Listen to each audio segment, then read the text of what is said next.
reports on the significance of tonight's hostage releases. Natalie Renan and her mother Judith, flanked by Israeli soldiers, emerged into Israel after negotiations led by Qatar. They'd come from Chicago to visit family in Israel when they were taken by Hamas. Their release, said the International Red Cross, was a sliver of hope. When President Biden was here earlier this week, the release of the hostages was one of his priorities. Antony Blinken, the U.S. Secretary of State, went to Qatar, which also hosts a Hamas office. Qatar's connections were crucial. Good afternoon, everyone. About an hour ago, 2 American citizens held by Hamas since October 7th were released. These 2 Americans are now safely in the hands of Israeli authorities in Israel. The urgent work to free every single American, to free all other hostages, continues, as does our work to secure the safe passage out of Gaza for the Americans who are trapped there. In Tel Aviv, while the negotiations were happening, families and friends of the more than 200 people taken as hostages by Hamas were holding a vigil.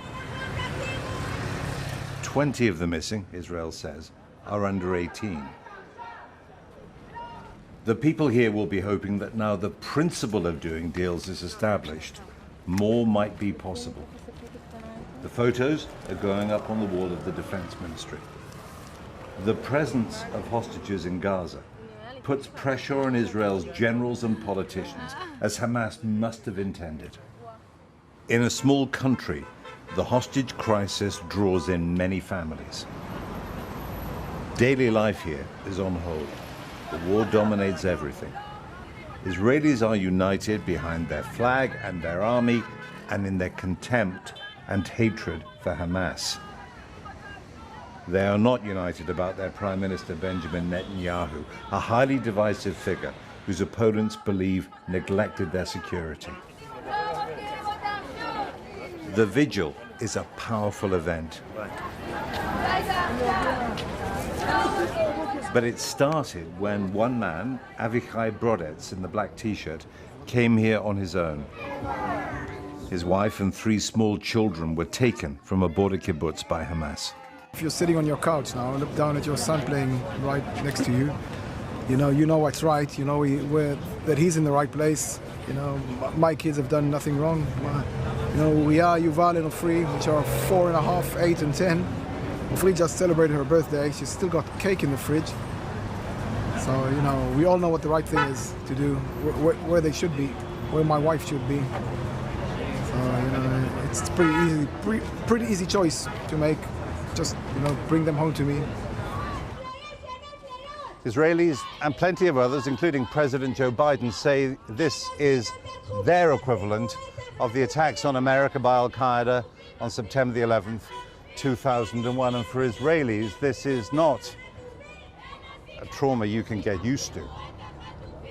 Every day they're learning more about these people, about the missing, about the dead. And that sadness and anger underpins the resolve of the government to hit back, to get their people, bring them home, and to destroy Hamas.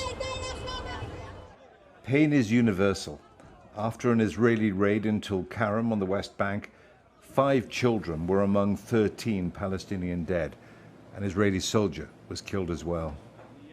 At the mortuary, Palestinian families said goodbye to the boys aged from 11 to 15, bystanders who were killed by a drone strike. Palestinians on the West Bank held protests after the noon prayer. The uneasy, unpleasant, but mostly predictable rhythm of the conflict has gone. The only certainty ahead is more pain. And Jeremy is here with me. Fantastic news for the families of these 2 hostages, but one wonders in a wider context how significant it is that they have been released. Well, the International Red Cross, who were part of the process, called it a sliver of hope. A sliver because there are more than 200 people there. I think there is a principle established now that Hamas will do a deal. And so I think those hostage families I was speaking to today in Tel Aviv will be delighted to hear that, and they'll be thinking, well, maybe we might be next.